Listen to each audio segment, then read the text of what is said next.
Hello everybody, welcome to WhatCulture Gaming. I'm Scott, joined by Josh. Hello, Scott. Josh, my friend, we're something like 36 hours away from the grand reveal of the latest Silent Hill, and you've been getting lost in all sorts of leaks and rumours and stuff. Dude. We're going to break down. It is so exciting to be at Silent Hill Eve. I can't believe it's finally happening. The first time we covered this game was back in 2019, which just is crazy. So yes, there has been a lot of stuff that has leaked about Silent Hill over the past few years, and I just kind of wanted to pass through it all, collect everything we know about the different Silent Hill projects that could be revealed tomorrow. I'm not saying everything that I'm about to talk about here will be revealed tomorrow, but this is what we know about what's going on with Silent Hill. So that's the fun part. This is Silent Hill bingo. There's, like I said, there's been years and years and years of rumors and leaks and whatever. One of the first videos we did was back in 2019, but I feel like we've been covering it longer than that back on the website. Either way, Konami have danced around the idea of reviving Silent Hill for a good long while. So just get involved in the excitement of it. Let's just see how much of this stuff we get right, and we'll check back in after tomorrow night, after the Wednesday reveal stuff. If you are of age, turn this into a drinking game. Anytime anything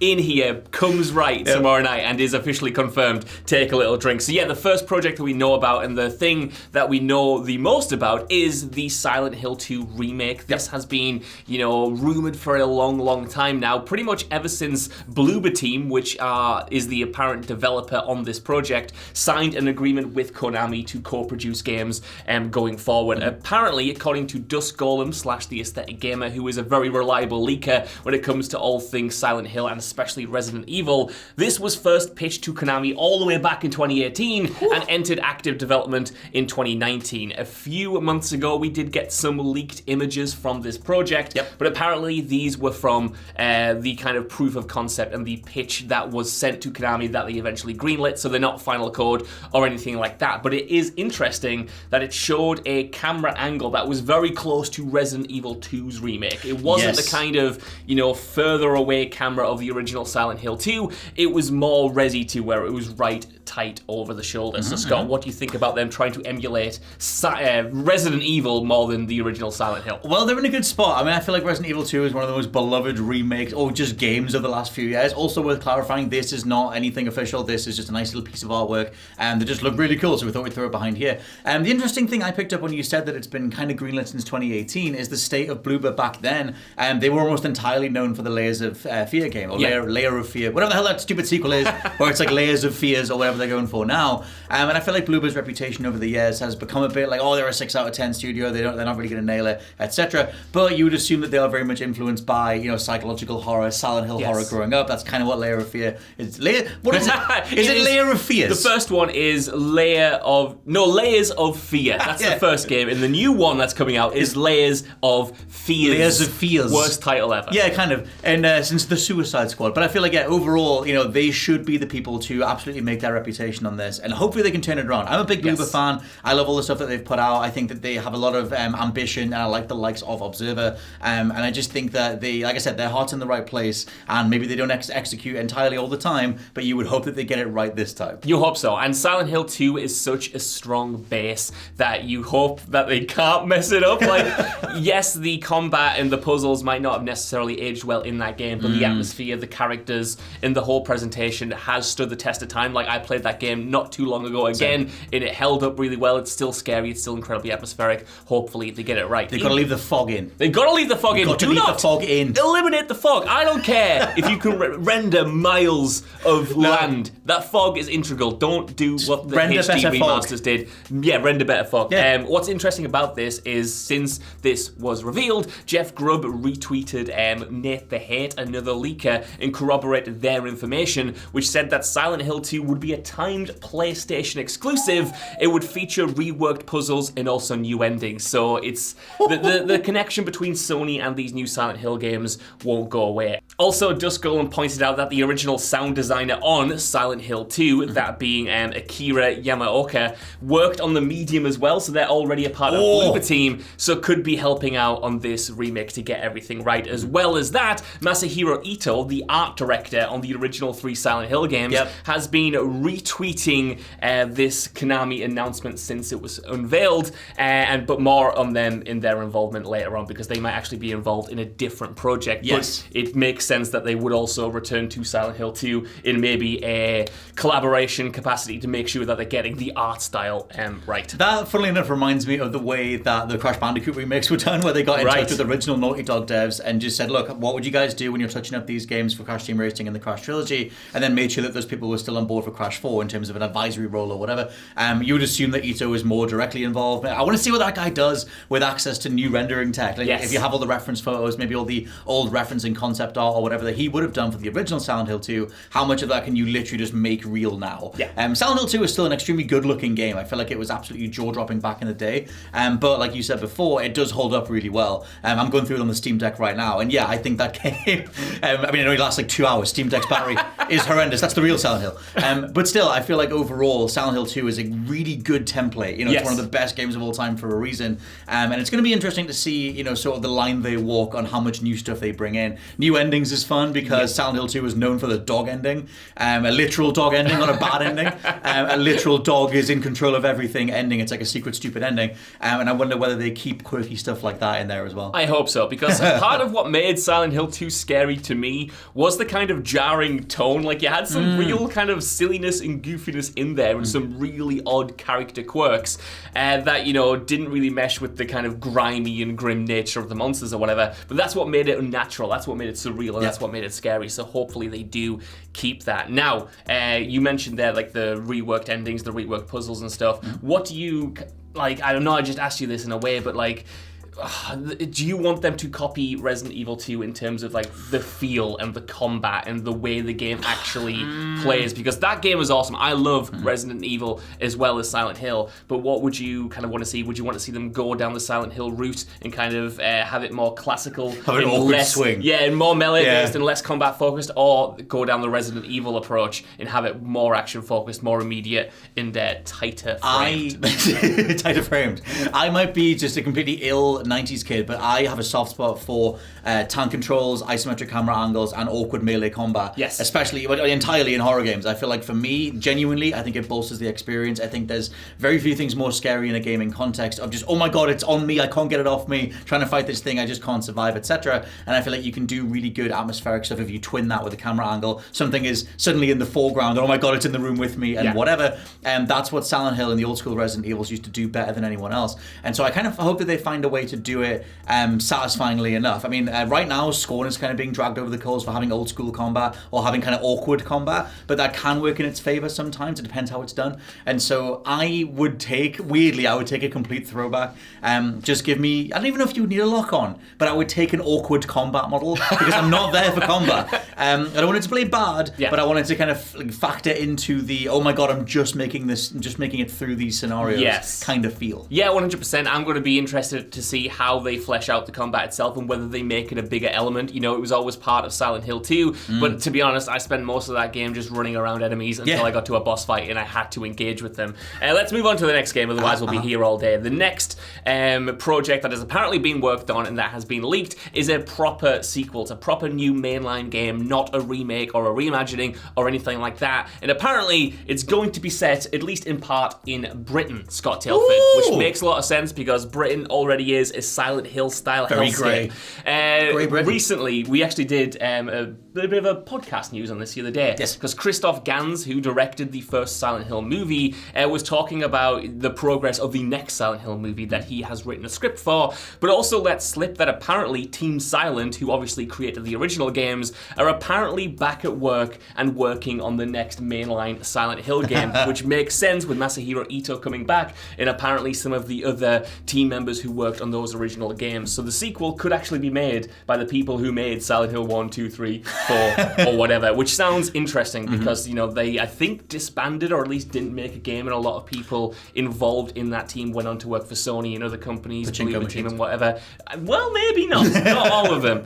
That was mostly just Konami. But what do you think about, theoretically, getting the gang back together? Getting the gangs back together. Silent Hill. Very good. That was really I am a huge fan of the original Silent Hill movie, I think, and I know that you're saying they're different project or whatever, but I feel like Gans has been associated with Silent Hill for quite some time. Again, massive shout out to that movie. The whole, is the video game curse broken because we finally got Sonic? It was broken way back with the Silent Hill movie. Yeah. That's a solid enough movie. Solid Hill. I'm a big fan. I would recommend going to watch it. But yeah, I think the whole, what do you do with Silent Hill now? That's where you start bringing in the Resident Evil comparison stuff. That's maybe where you bring in a tighter combat model or whatever. We saw a lot of that stuff in the Wii games, like the Downpour and Shattered Memories. They had way more, and some of them had like mini games and quick time events and stuff like that, but they were trying to modernize them. They were trying to modernize what the feel of Silent Hill was. For me, the feel of Silent Hill is that awkward, old school, and very slowly corridor crawly kind of stuff. And I kind of want that, but I don't know how much that fits with a modern day. I think that a modern day, state of gaming, let's say. Yes. But I feel like a good in between, if people want a reference point, or my assumed reference point, is the open world sections in Evil Within 2. Oh my god! Because you have like I said, it's almost like a semi-open world. It's a big open space. It's a big open town. It's at night, and the idea is, if you haven't played Evil Within 2, it's just that a jump scare can be right around the corner. A mini level can be right around the corner. Maybe you go through a door into a house or whatever, and there's a little sort of set piece in there that you do, and then you go back into the open world again. I think that's how you do a bigger horror game. Dude, every game should rip off the Evil Within 2. I don't care if you're Silent Hill. I don't care if you're Resident Evil. Rip off that game because it had something special. And if Bethesda isn't going to make the Evil Within 3, someone else should. Why have we not got open world horror? Yeah. Where is it? Well, we know more about this British Silent Hill game, okay, of course, Scott Tilford, because a bunch of images actually leaked from it a few months ago, which were immediately taken down by Konami, which obviously is the smoking gun. These again from Dusk Golem are apparently from early 2020, so not reflective of the final build, but we saw things like a room covered in garbage and a red room covered in post-it notes with a strange monster lurking in the background. We also saw an image of a female character who might be the protagonist with things written on her like I hate myself and Minga, which is why people thought it was set in Britain, because Minga was British slang. So the suggestion has been that the game's psychological horror might come from, a character being bullied or alienated or isolated. Which is a very good, timely way to do a Silent Hill story in the modern day. You sort of capitalize on the rampant amount of the very worthwhile conversations on mental health, but obviously you go down the whole route of anxiety, depression, your own mental prison, etc. That would be I would absolutely connect with those thematics. I think that would be a really good way to do it. 100%. I think it's very relevant. And just one last thing on these images, they were also signed by Masahiro Ito, which again is another potential smoking gun that the original team, or at least part of the original team, is coming back to work on this project. Finally, the last thing on this game is that Silent Hill, the short message, was rated by a Korean ratings board just a few months ago, which does indicate that we might be getting something playable from this project really soon. And according to VGC, the idea is that it could be a PT-like demo to get us hyped for the eventual release. Scott, if they announce this tomorrow night, I'm going to lose my mind. I'm going to poop. I feel like it has to be that, though. I feel like the template was very much cast down in 2014. It was like, look, this is one of the most effective ways any game has ever been marketed. Do this again. People just wanted something else to get stuck into, and I get that they don't have Kojima or Guillermo del Toro or Norman Reedus or whatever, but the idea of here's a sliver of something that can lead into something else. Yeah. I mentioned it on the podcast, go subscribe to the WhatCulture Gaming Podcast, that Resident Evil also did this. We had this with the beginning hour demo for Resident Evil 7, which kind of replicated some of the areas that you got in the full game, but at least it gives you a teaser, it gives you a lead in. And I feel like if so many devs don't want to, or studios don't want to allocate the time towards demos because it makes more sense financially to just focus on the main game, then make part of that the main game. Like the way that Ground Zeroes led into Phantom Pain or whatever. Maybe there's a way to do that. And then make it so that it's a natural step from one to the next. I think Silent Hill needs this in particular as well, because people are obviously going to be excited that Silent Hill is coming back. But we have to remember that Silent Hill in the late 2000s was not a series that many people liked. It had its fandom, but those games that you mentioned, Downpour, Shattered Memories, whatever, they had their fans, but the franchise was nowhere near the height of its popularity. It was kind of diminishing returns. So just the idea of Silent Hill coming back, people might be a little bit cautious as much as they are optimistic. So if you give them a playable thing, the proof is in the pudding then. If it's good, people will be like, right, okay, we trust what you're doing, Konami. We might not trust anything else you're doing, but we trust that you've got something with these projects. Do you feel like that it's Silent Hill's popularity? We've got more stuff to talk about, but that whole idea of, the game fell off, the franchise fell off towards the end of the 2000s, it became way less associated with PlayStation. We got Nintendo exclusives. Nintendo just never deal with mature video games. They don't really do big, gory stuff. They have a handful of times in the past, and things like mad world have become known as like an iconic cult classic or whatever. But I feel like something like Silent Hill, it had so much power when it was alongside PlayStation. It had so much power when it was alongside Xbox. Even the HD re-release got talked about, the whole thing about them taking up the fog and everything else. Maybe it was just points like that where people were like, oh, they're not doing it right anymore, whatever. And then people didn't have much access to the Wii consoles or whatever comparatively to the other systems. I just wonder how it goes in that regard, whether it needs something like backing from Sony or Microsoft to make it Silent Hill again. I think it probably does, as much as I hate to admit it. If it was just Konami making these projects, I wouldn't trust them, because what has Konami produced recently in the AAA video game space that has been good? eFootball was a disaster. Metal Gear Survive, nobody wanted. So, it sucks that some of these games might be exclusive to a specific machine, but if that means they get made at all, that's personally, as someone who, owns PlayStation consoles, is a hit I'm willing to take to get this franchise back. One last thing on the short message. The rumors suggest that it's called the short message in the first place because the developers are apparently tinkering with the like an instant messaging style mechanic in the game where you would maybe link your real life phone and you would get messages from ghosts or apparitions through that. That's so cool. Too many details on that, but that might be kind of what this entire teaser is based around. Finally, Scott Tilford, we have a third Silent Hill game. Good. This has also been reported by VGC and their own sources, and it's apparently an episodic stories style game in the vein of something like a supermassive games production, Until Dawn or The Dark Pictures. And funnily enough, according to VGC, Supermassive Games apparently pitched for the project. Good. And then eventually something happened between them and Konami, and they went on to make the Dark Pictures anthology instead. So that was actually spawned from their initial pitch for this Silent Hill thing. But according to VGC, now their sources say that Annapurna Interactive is apparently in charge of publishing, or at least helping produce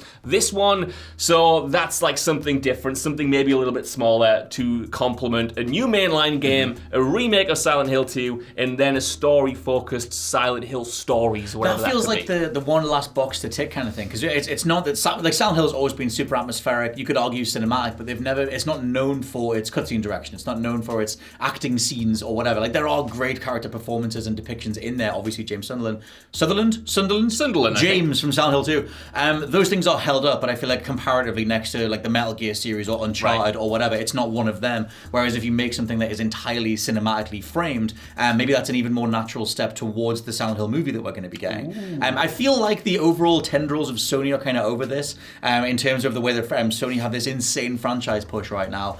We know there's Horizon clothes being sold in the UK. In ASOS, isn't it? In ASOS, apparently. We're not sponsored by them whatsoever, but I just saw that on my Twitter feed. You're going to buy it all. I don't think I'm going to buy any of it, but I was just like, why is there Aloy pants in my feed? But anyway, I feel like Sony's whole thing is how much can we franchise this as much as possible. TV shows and different merchandise opportunities and sequels and everything else and spin-offs and VR and whatever. And I feel like if you give Silent Hill to Sony, the keys to the kingdom, then the Jim Ryan era just says, well, how can we flesh this out as much as possible? Right. Let's get a handful of new games, let's get the movie in production, and let's do all that stuff. So for me, I'm thinking more of like, it feels like Sony are doing this. It feels like the Sony money is powering this. And I guess we'll see it whatever we see. Yeah, 100%. And, again, going back to how Konami has approached these franchises in the past, I don't see them going all in on anything this much without outside help, like you're saying. It is a very Sony thing to do, to get a bunch of projects in the world alongside a movie and be like, right, let's do it properly. Let's hand this out to people. Whereas Konami will be like, we might do one remaster in 5 years and then do a lot of pachinko machines and just never touch this franchise again. Do you want some old games from the 90s? There we go. Collections. Scott Tilford. Hi.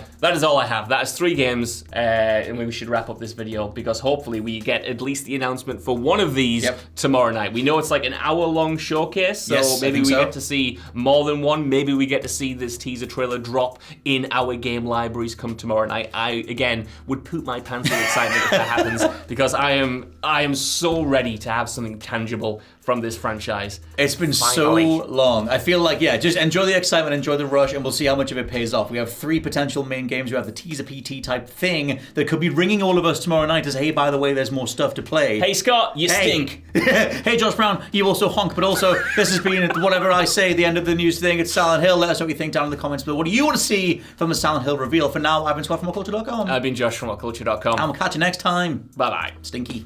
Honking.